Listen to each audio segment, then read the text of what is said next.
Hello, Homestead. Please stand for the pledge. I pledge allegiance to the flag of the United States of America and to the republic for which it stands, one nation, under God, indivisible, with liberty and justice for all. And now for a moment of silence.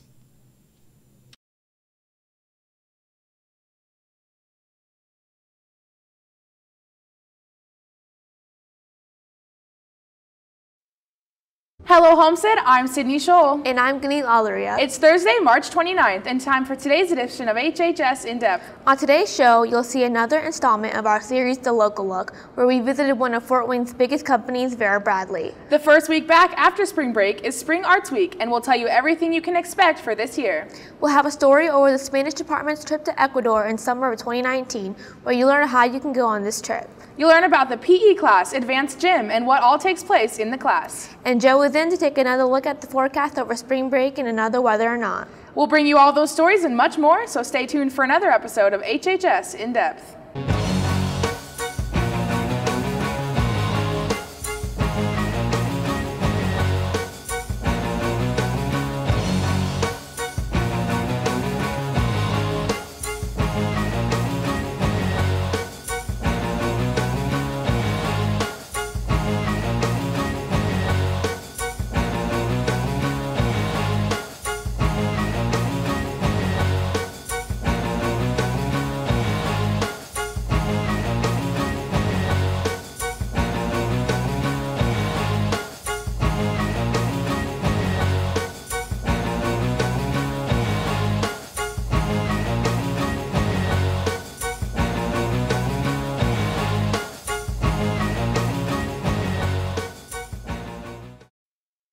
We begin today's show with another story in our Local Look series. Reporter Jack Adams recently got out to visit one of the nation's largest retail companies, which began here in Fort Wayne. Here's a story over Vera Bradley. Vera Bradley is one of the country's major accessory companies based in Fort Wayne, selling their products since 1982. Hundreds of employees are essential to keep the business up and running on a day-to-day basis. I am in charge of everything that has to do with any kind of media outreach, anything that has to do within our local community. So I'm speaking to editors, I'm speaking to local media outlets, not only here, but all over the nation. I am an area manager for Vera Bradley, so that means that I actually run 7 stores, and I'm mainly focused in Jefferson Point. I'm the full-line retail specialist at Vera Bradley, which means I'm kind of that middle person that communicates to them and makes sure that they're able to do their jobs every day. I'm the director of merchandising here at Vera Bradley. And essentially, I work with the design team to determine what's going to be in the assortment and available for sale. Vera Bradley employees come from a variety of education backgrounds, and although most positions require a college degree or retail experience, each area of work has positions available to a mixture of qualified personnel. The requirement for a store manager is a bachelor's degree, but I currently have 2 master's degrees, and I had a lot of training. For my position, definitely fashion merchandising is beneficial, retail experience, or business degree. Despite being a Fort Wayne-born business, Vera Bradley employees come from all around the country to be a part of the unique career experience and opportunities the company provides. I am from Phoenix, Arizona, and I actually landed with Vera Bradley before they had stores. So I was able to help them open the whole concept with the company about 12 years ago, and just grew with the company and was able to relocate to here to the home store. I'm actually from Chicago, Illinois, and started as the first seasonal associate at our store in Deer Park Town Center, and always knew I wanted to work at corporate in some capacity, but I just felt like the right position wasn't here for me yet.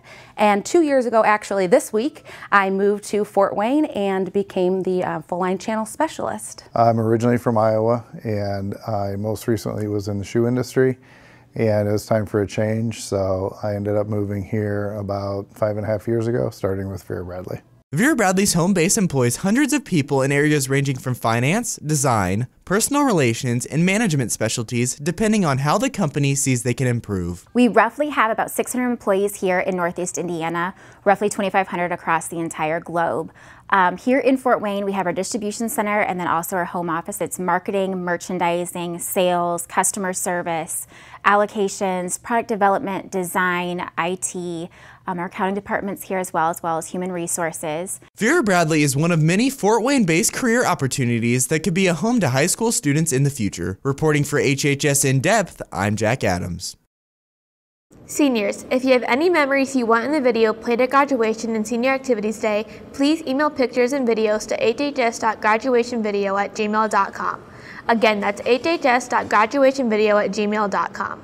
Fridays, and I guess now Thursdays, are Laptop Restart Day. Many of the tech issues students report, such as slow downloads, failure to find a printer you need, and buffering videos can be resolved by doing a full shutdown at the end of each school day. The variety show has been postponed and will now be Friday and Saturday, April 13th and 14th to cap off Spring Arts Week. Shows are at 7 p.m. and tickets are $5. Do you want to have a voice at Homestead? Student government may be the place for you. Pick up your student government election packet this week from Mrs. Connerly in the Academy office or from Mrs. Moss in room 723 in the 1012 building. Your Homestead student government needs you. After spring break, Homestead will kick off its annual Spring Arts Week. Here's a report from Reagan Jones telling you what you can expect this year during Spring Arts Week. With spring break comes the annual Spring Arts Week to follow. This event, put on by Homestead's art department, was made to showcase the hard work done by artists at Homestead.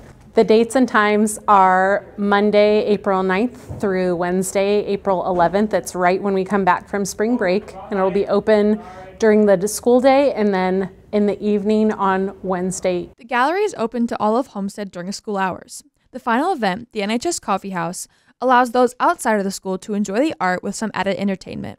Anyone is welcome to come. We are really encouraging teachers to bring down their classes. The gallery will be open for 3 days during the school day, and then the culminating event would be the National Honor Society Coffee House.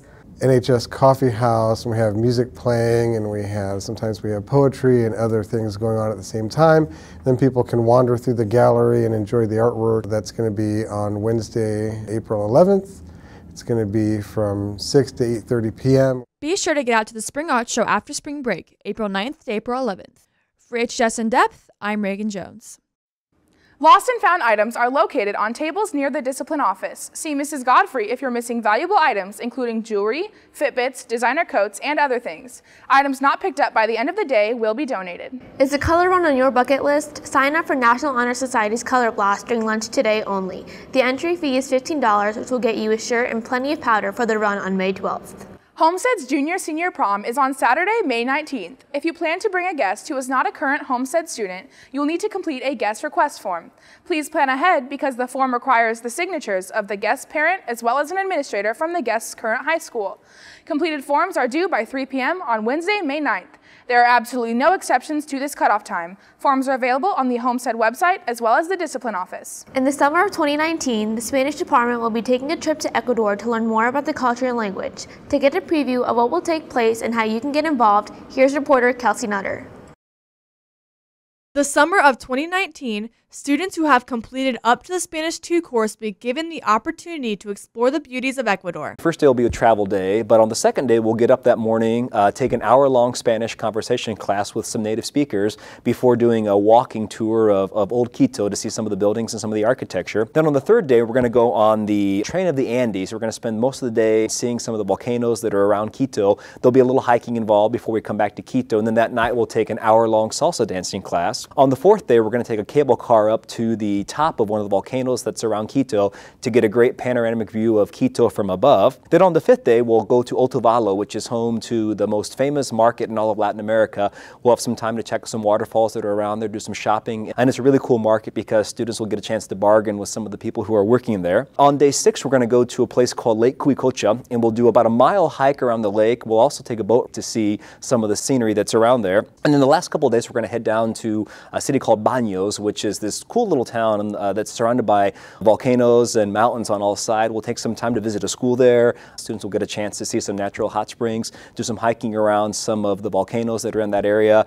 And it's going to be just a great time. A lot of outdoor activities, a lot of hiking, a lot of seeing the sights and the natural beauty of Ecuador. With all the excitement and education involved with this trip, there are a limited amount of seats offered for students. Any student who's in the building, and again, will have completed Spanish 2 by the time we travel next summer, is eligible to go with. We're only going to be able to take about 24, 25 students. So any student who's watching this in a Spanish class today who's interested in going, feel free to see me, to see Mrs. Bailey, or to see Mrs. Edie. We have some information we can get to you. But our meeting will be, again, at 6:30 on Thursday, April 26th, to talk about the trip, and we'll actually sign students up in May to travel with us. The Homestead Spanish teachers highly recommend for students to take advantage of this immersive 9-day trip in June of 2019. For any more questions, reach out to Mrs. Bailey, Mrs. Edie, or Mr. Pieper. For HHS In Depth, I'm Kelsey Nutter. And now here's reporter Carson Clymer with a look into our popular advanced PE class, Team Sports. Team Sports, an advanced gym elective, was started by Mr. Frazier in order for competitive students to continue in gym. Team Sports is a great class for anyone interested in continuing beyond PE1 and PE2. We play some of the similar sports, but we also do some other activities that you don't get to play in those classes. We look to build upon those skills and strategies. So it's a class that everybody enjoys, and we try to get everybody involved. In class, we do things like ultimate frisbee, basketball, soccer, softball we did, and just a variety. In Team Sports, the students compete in many different sports that the regular gym classes do. However, it is at a much more competitive level. For the class itself, we actually would play volleyball, flag football, tennis. We do play a game called team handball. Favorite activity was probably ultimate frisbee because it's just everyone was so competitive. Mr. Frazier recommends Team Sports as a one-semester elective course. I know that at this point the scheduling process has been finished up, but this is certainly something that if you would have to change classes and are looking for an elective, that it is a one-semester class, and you could just certainly talk to your guidance counselor about joining that or taking it next year. If you are interested, you can change your schedule by June 5th. For HHS In Depth, I'm Carson Clymer. And now it's time for the weekend weather forecast. Here's Joe Swimiller with another Whether or Not.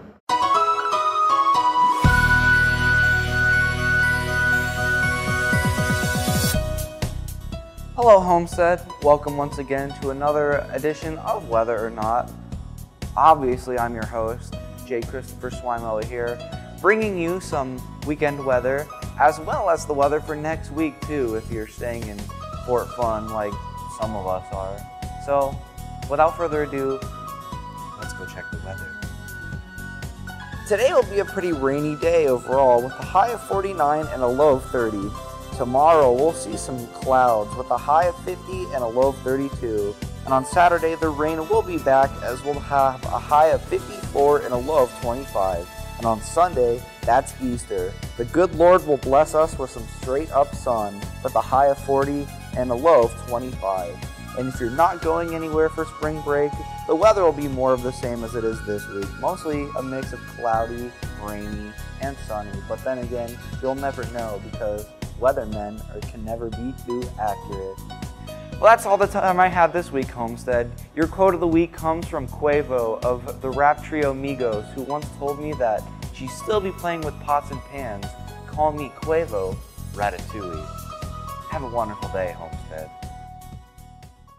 Well, that wraps up this edition of HHS In Depth. I'm Sydney Scholl. And I'm Glenn Alleria. Thank you for watching today. And now here are this week's Pictures of the Week. To have your photo in the running for Picture of the Week, just email us a high-resolution photo in landscape mode with your name and grade level to hhsindepth@gmail.com. Today, we leave you with a song exclusive to Homestead's radio station, The Point 91 FM. Have a great spring break, and we'll see you back here in a few weeks.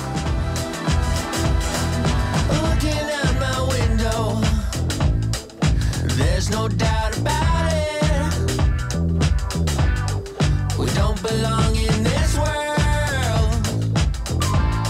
Be better off without us. Madness and destruction. Maybe that is just who we are. The universe is mostly made of nothing. Isn't it so beautifully bizarre that here we are, watching the wind blow, watching the wind blow, watching the rain so hard, watching the fire getting higher on this strange star, watching